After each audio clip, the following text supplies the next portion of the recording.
yung payong. Piskado na nga yung payong na yan eh. Ebantin na niyo, huwag ninyo. Huwag naman ako. Ano ka ba rito? Ano ka ba rito ha? May kawawa naman eh. Karang makukumpiskahan ng mga payong. Gawa ng bawal sila rito. Ito ay sidewalk. Siyempre, alam naman natin ng trabaho ng SCOG ay alisin yung mga nagtitinda sa sidewalk. Matagal na pala ito, sir? Oo. Pangatlong balik na namin to. Ulit tayo, hindi kayo mapagsabihan. Ha? Pinipigilan kita maghanap buhay dyan. O yung tangke mo, punta nyo sa opisina, ha? Para makakasuhan na kayo, kasi paulit-ulit na ako kayo sa paglabas. Kasi kailangan namin kayong pigilan na dyan magtinda. Nalinis na namin to eh. Paulit-ulit lang kayo eh. At ito pala mga kasama ay 3 beses na. So ngayon, sa araw na ito, yan, yung tangke na ang kinumpiska para kunin nila sa Ortigas. Dahil kung hindi gagawin ng MMDA SCOG to, eh dadami at dadami pa rin sila rito.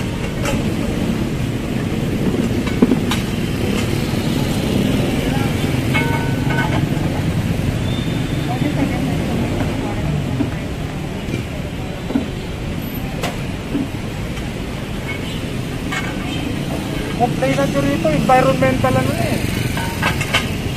Kung kalat na dito. Yan, daming mga kalat. At ayun, environmental issue na yan. Pagdating sa mga spillage, yung mga dumi-dumi na yan. Ilang beses na kayo natikitan? At yung mga ginagamit na pantinga-tinga, ayan o. Paano kung may COVID yung isa sa kumain dito, mga kasama? Hawa-hawa na.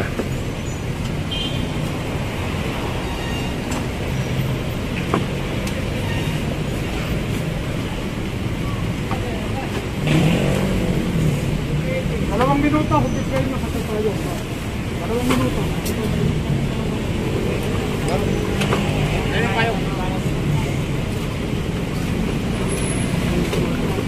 At ayun, mga kasama.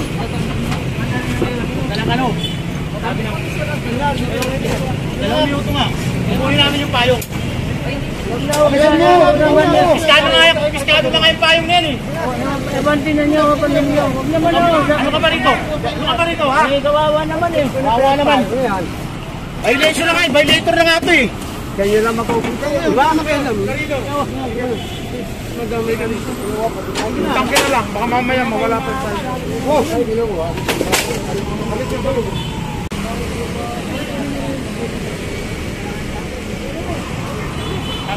Ay, uli na yan ha.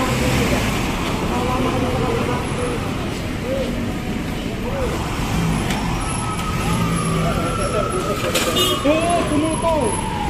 Actually, nalinis na po natin yan. Ito na lang ang balik ng balik. Dito, may mga paninda lang ito. Ito, balik ng balik. Hindi namin maintindihan eh. Napigitan na sila. Nabigyan na ng violation. Kaya pa rin sila. Sila pa yung mag-asawang may quarantine pass. Parehas. Yun, mga kasama narinig nyo. Dalawa pala yung quarantine pass nila. Eh, normally, isa lang sa isang bahay ang dapat meron. At ayun, isang sidecar ang may sasakay dito.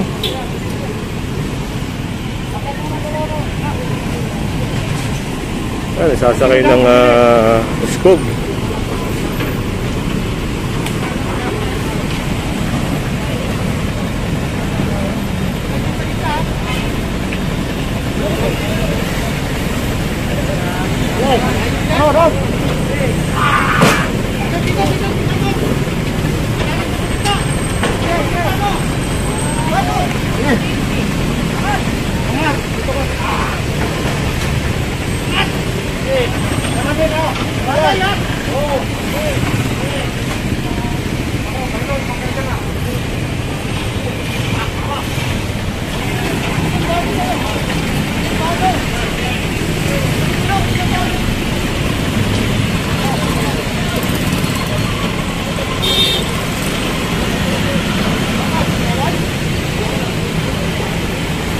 Ito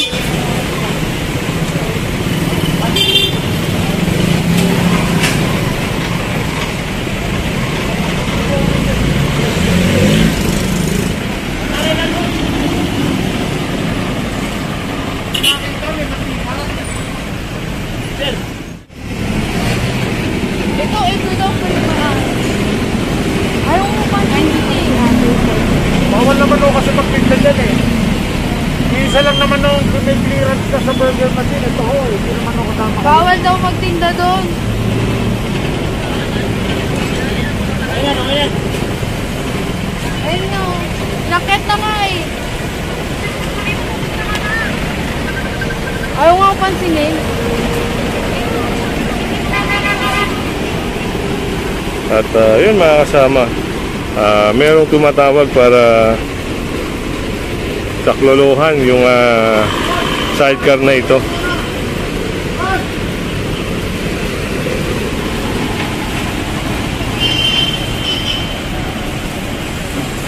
May permit po, sir. At itong mga natapon na mantika, ayan, nilalagyan po ng lupa mga kasama. At kino-coordinate po ito sa mga sweeper dito sa area na ito. Kaya maya-maya pag natuyo yan at nasipsip na ng lupa, ayan, papalinis po yan sa mga MMDA na naglilinis. Pwede. Kasi barangay jurisdiction. Dadalhin nyo rin yung pala eh. Yan mga kasama, yan, na-absorb na ng lupa yung mantika. Yan. Hindi naman pinabayaan ng SCOG itong area na to hanggat hindi nasa ayos.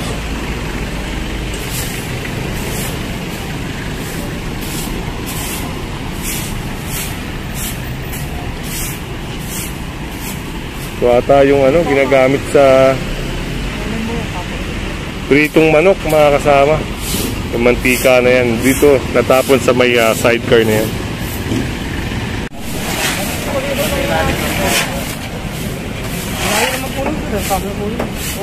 Nataas na po yung tulong ng ano ba? May hawker's permit pa kayo? Ito sabihin ko sa inyo, ito nakakapagpakita ng hawker. Wala rin barangay permit. Ang barangay, wala akong authority magbigay ng permit. Clearance lang ang pwede magbigay ng barangay.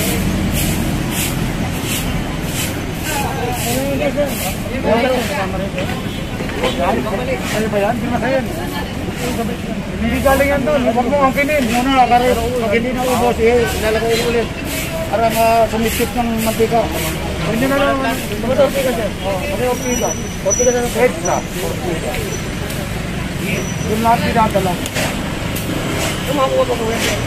Hindi ko alam. Kami trabaho lang. Pag kami nag-turnover kami doon. Kung may dapat magbalik o hindi, sila yun.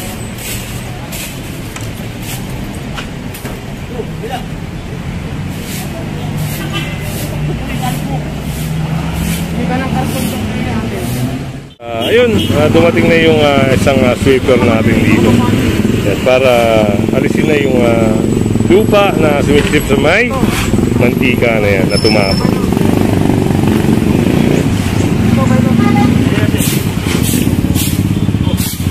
Clear na, hindi naman pinabayaan ng Team SCOG na nakatuwangwang. At ito yung box ng PLDT na kasama na halos nakatuwangwang na ata dito. Hindi natin alam kung gumagana pa to. Yun, hindi nakalock. Kaya si Sir na nag-asikaso para ipasara. At yun nga yung signage ng isang establishment dito. Pasok nyo na! Pag ako gumalaw, ikakarga ko pa ng truck yan! Sabihan ko na kayo eh! Huwag ka na mako! Napatayan mo pare! Yan, parang hindi na iniintindi yung box na ito. Wala na, hindi na madaanan kasi.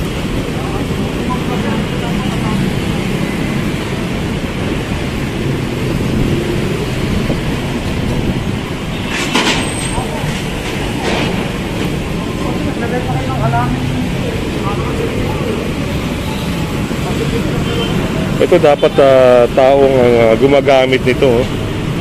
Pero nilagyan ng parang halaman nila.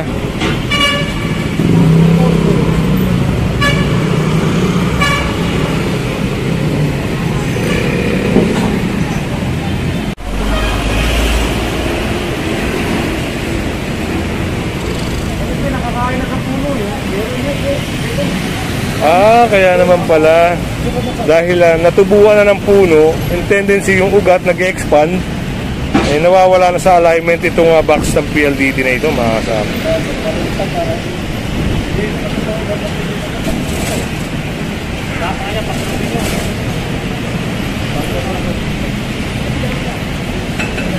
At yun nga, yung signage nila, inaalis na.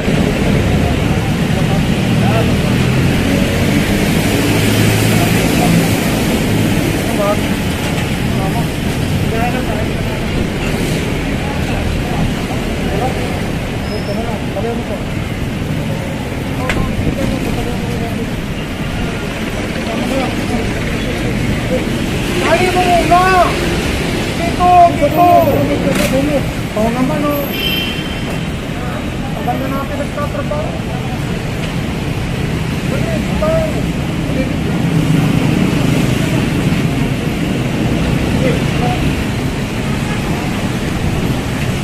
Paano mo dyan? Para ilamak mo dyan.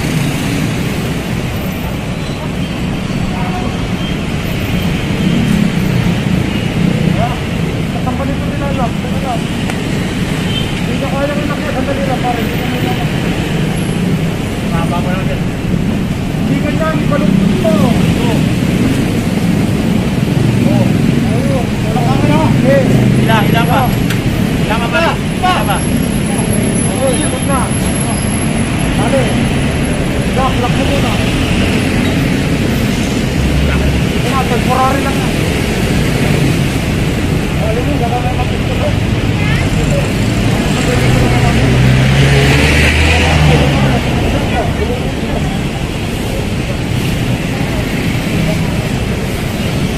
Yun, at kita nyo naman yung pinagbago, mga kasama.